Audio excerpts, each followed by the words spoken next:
ৰান্ধনীশালাতে কেন্দ্ৰীয় মন্ত্ৰীয়ে প্ৰদৰ্শন কৰা হ'ব 60,000 ৰান্ধনী বিলনি হৈ যাব চাকৰি থাকিবই যেনেকৈ দৰমহা পায় তেনেকৈ দৰমহা পাব অহা কেবিনত দৰমহা আৰু বাঢ়িব কোনো ৰান্ধনী তাৰমানে চাকৰি নাপায় এটা প্ৰশ্নটো ক'ৰ পৰা আহিব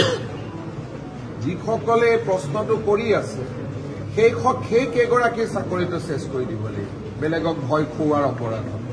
কাৰণ মুখ্যমন্ত্ৰী হিচাপে মই সকলো মিটিঙতে কৈ আহিছোঁ যে আগতে ৰান্ধিছিলে এতিয়া বিলাব কাৰো চাকৰি নাযায় চাকৰি দৰমহাটো বাঢ়িব তথাপিতো কেইগৰাকী মানে কৈ থাকে যে চাকৰি যাব তাৰমানে তেওঁলোকৰ উদ্দেশ্যটো কি তাৰমানে তেওঁলোকৰ উদ্দেশ্যটো আন্দোলন কৰিব লাগে স্কুলত যাব নালাগে এইটোৱে হ'ব গতিকে টিভিত আমি সেই মহিলা কেইগৰাকীয়ে হওক বা ৰান্ধনী কেইগৰাকী হওক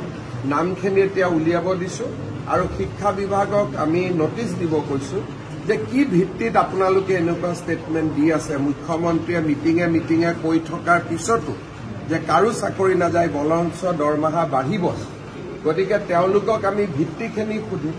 আৰু ভিত্তিখিনি যদি ক'ব নোৱাৰে সেই কেইগৰাকী ৰান্ধনীৰ হয়তো চাকৰি যাব এই মুহূৰ্তত আপোনালোকে এই গুৰুত্বপূৰ্ণ খবৰটো শুনিলে মুখ্যমন্ত্ৰী মহোদয়ে যিবিলাক ৰান্ধনীয়ে ধৰ্ণা প্ৰদৰ্শন কৰিছিল বা যিবিলাক বিভ্ৰান্তিমূলক নিউজত বাইট দি আছিল তেওঁলোক সকলোৰ কাৰণে সাৱধান কাৰণ মুখ্যমন্ত্ৰী মহোদয়ে